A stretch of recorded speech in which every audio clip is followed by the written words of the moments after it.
Hola a todos, yo soy Ramón Lozano. Bienvenidos a un nuevo episodio de este podcast donde vamos a hablar de los eventos más relevantes que movieron a los mercados financieros en Estados Unidos en la semana laboral que terminó el viernes 20 de septiembre de 2024.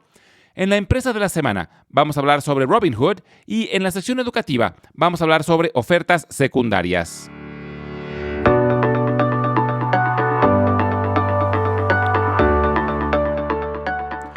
Fue una buena semana para la bolsa. Los tres principales índices terminaron cómodamente en territorio positivo. El Dow Jones subió el 1.6%, el Standard & Poor's 500 el 1.4% y el Nasdaq el 1.5%. Tanto el Dow como el Standard & Poor's 500 lograron máximos históricos y el Nasdaq ya está cerca de lograrlos. Como se esperaba, la Fed decidió relajar su política monetaria y empezar a recortar las tasas de interés y optó por empezar a lo grande, con 50 puntos base o 0.5%. Es el primer recorte en más de 4 años y termina con uno de los periodos más largos de política restrictiva en la historia de Estados Unidos. En su conferencia de prensa, Jerome Powell, presidente de la Fed, comentó que los cambios en la política monetaria están guiados por el doble mandato, que es el de promover el empleo y el de mantener la estabilidad en los precios. Considera que la inflación se ha movido de forma sostenida en dirección del objetivo del 2%, por lo que el riesgo que hay de un incremento en la inflación se ha reducido, pero han crecido los riesgos relacionados al mercado laboral. El efecto que tuvo la decisión de la Fed en los mercados financieros fue interesante. Habíamos comentado que sin importar la decisión de la Fed, una parte de los inversionistas estarían decepcionados. Y dicho y hecho, el miércoles, después del anuncio de la Fed, los mercados terminaron perdiendo terreno. Pero un día después, el jueves, la bolsa recuperó todo lo perdido y más, terminando con sólidas ganancias que hicieron que la semana terminara de forma positiva.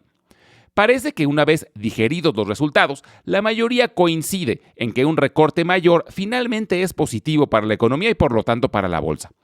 Además, se espera que este sea el primero de varios recortes en las tasas. Aún quedan 2 reuniones de la Fed este año, una en noviembre y otra en diciembre, y es muy probable que la política monetaria se relaje aún más. Ahora, esto no quiere decir que la bolsa esté ya libre de obstáculos. Siguen existiendo muchos riesgos que pueden impactar a la economía y a los mercados financieros, como las tensiones en Medio Oriente y las elecciones en Estados Unidos. Pero por lo menos la política monetaria se está moviendo de forma favorable para la bolsa. Los datos macroeconómicos que se reportaron durante la semana mostraron que la economía de los Estados Unidos se mantuvo fuerte en agosto.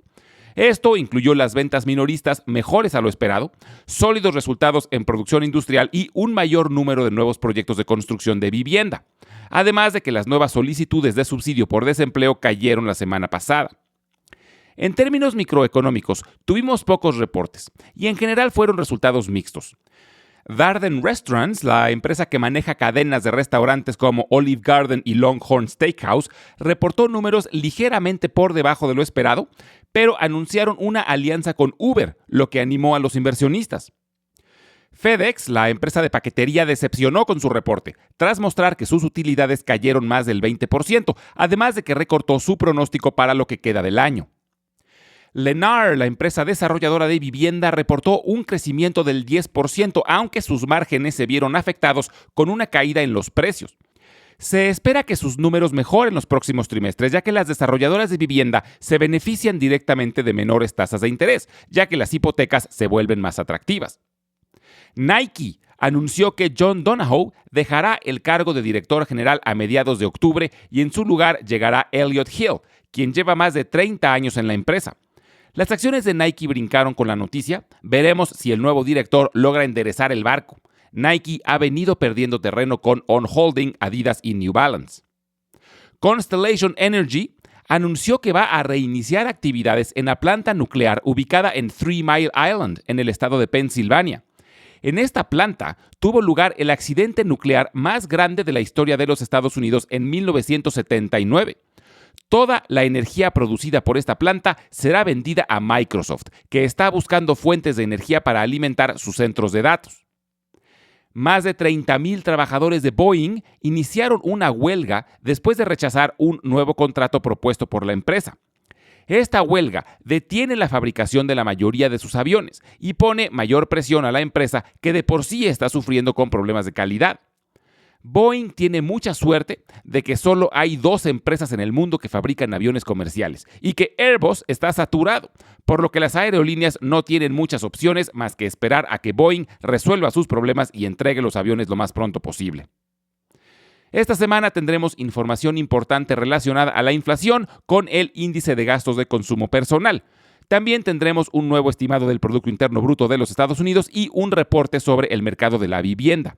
Finalmente, durante la semana reportan Costco, AutoZone, CarMax, KB Home, Cintas y Micron. En la empresa de la semana, vamos a hablar sobre Robinhood. Su símbolo es HOOD. Robinhood Markets, Inc. es una empresa de servicios financieros con sede en la ciudad de Menlo Park, California, en el corazón de Silicon Valley. Es principalmente conocida por su aplicación de trading, que permite a los usuarios comprar y vender acciones, criptomonedas y otros activos financieros de forma sencilla. La plataforma es muy popular entre inversionistas jóvenes, debido a su interfaz fácil de usar y a la posibilidad de invertir pequeñas cantidades de dinero. Fue fundada por Vladimir Tenev y Baiju Bhatt en 2013, aunque la aplicación fue lanzada oficialmente hasta marzo de 2015. Llamaron a la plataforma Robinhood en honor al legendario héroe medieval que robaba a los ricos para dar a los pobres. Según los fundadores, el objetivo de la empresa es democratizar el acceso a los mercados financieros para que toda la gente pueda invertir en ellos y no solo las personas adineradas. Por esta razón es que crearon una plataforma fácil de usar. Permiten que usuarios abran cuentas sin la necesidad de mantener un mínimo de dinero y fueron pioneros en ofrecer transacciones sin comisiones. La empresa ha sido objeto de elogios por revolucionar la inversión minorista, pero también ha estado envuelta en escándalos. Robinhood fue la plataforma favorita de los inversionistas organizados en Reddit durante el fenómeno de las acciones meme. Sin embargo, durante el pico del short squeeze de GameStop en 2021, Robinhood restringió temporalmente la compra de acciones de ciertas compañías, incluyendo las de GameStop. El short squeeze causó una demanda sin precedentes en ciertas acciones, lo que ocasionó que su precio subiera drásticamente. Esto provocó que Robinhood tuviera que cumplir con ciertos requisitos de depósito de garantías exigidos por la Cámara Nacional de Compensación de Valores, requisitos con los cuales no podían cumplir. Por esta razón, Robinhood decidió restringir la compra de las acciones que más volatilidad estaban teniendo en ese momento y únicamente permitir su venta. Esto provocó que se reventara la burbuja de las acciones meme, principalmente las de GameStop, ya que la mayoría de los inversionistas organizados en Reddit no pudieron seguir comprando acciones en esta empresa. Robinhood terminó siendo considerada como uno de los villanos de la historia, ya que muchos usuarios sintieron que la plataforma estaba protegiendo a los grandes inversionistas en lugar de los pequeños, quienes fueron los principales impulsores del aumento en el precio de las acciones.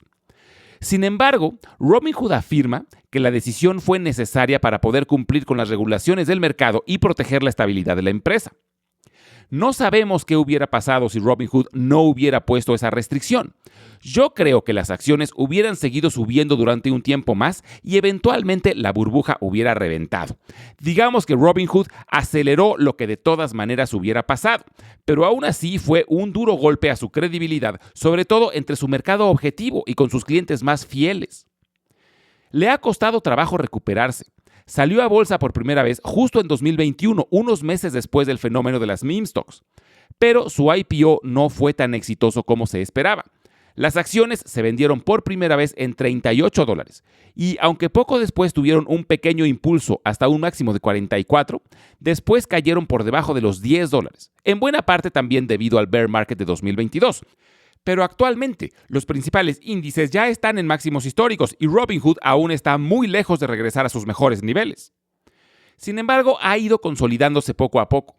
Ya es una empresa rentable, ha logrado estabilizar su crecimiento y sus márgenes empiezan a expandirse. Es aún relativamente pequeña y por lo tanto arriesgada y volátil, pero ha sido muy innovadora y sigue siendo la plataforma favorita de las generaciones más jóvenes. Desgraciadamente, por ahora la plataforma completa está disponible únicamente en los Estados Unidos. Ya tienen algunas operaciones en el Reino Unido y en la Unión Europea, pero únicamente para operar criptomonedas. Sin embargo, tienen planes de seguir con su expansión global para ofrecer sus productos en cada vez más países.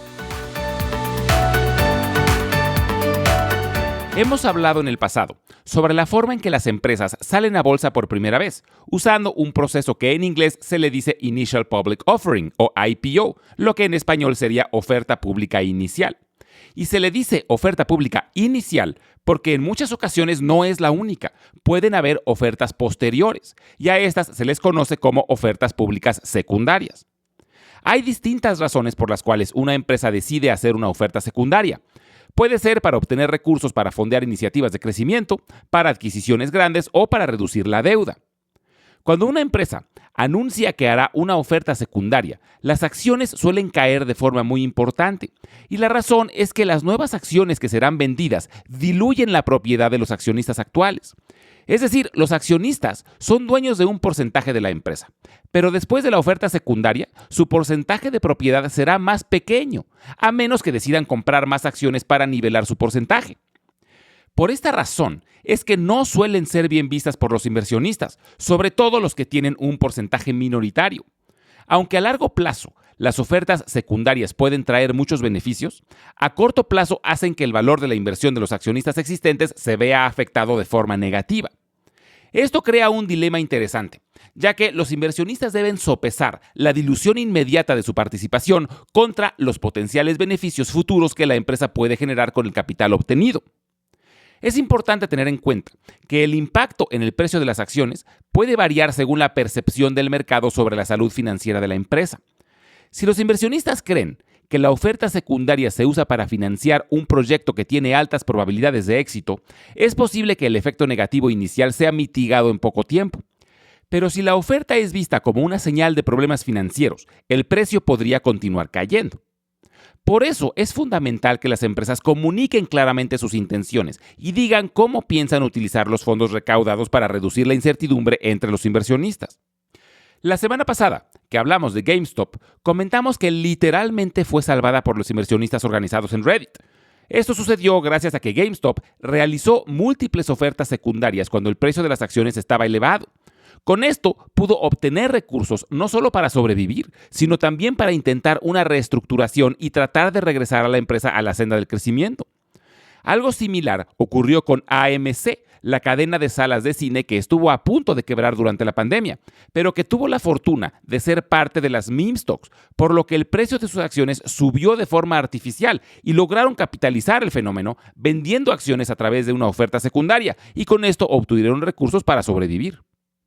En resumen, una oferta pública secundaria es la venta de acciones que una empresa que ya cotiza en bolsa realiza para obtener más recursos. Pero esta venta diluye la inversión de los accionistas existentes, por lo que causa nerviosismo en el corto plazo, pero pueden ser una herramienta poderosa para el crecimiento y la sostenibilidad a largo plazo de una empresa. Como siempre, les recuerdo que todas las transcripciones las estaremos subiendo al blog que se encuentra en Substack, al que pueden acceder directamente desde la página www.ramonlog.com. También los invito a visitar nuestro canal de YouTube, donde estaremos subiendo los audiogramas y videos educativos. En YouTube nos pueden encontrar como Invertir en la Bolsa Podcast. Finalmente, les dejo mi correo electrónico por si tienen alguna duda, comentario o sugerencia. Es ramonlog@yahoo.com.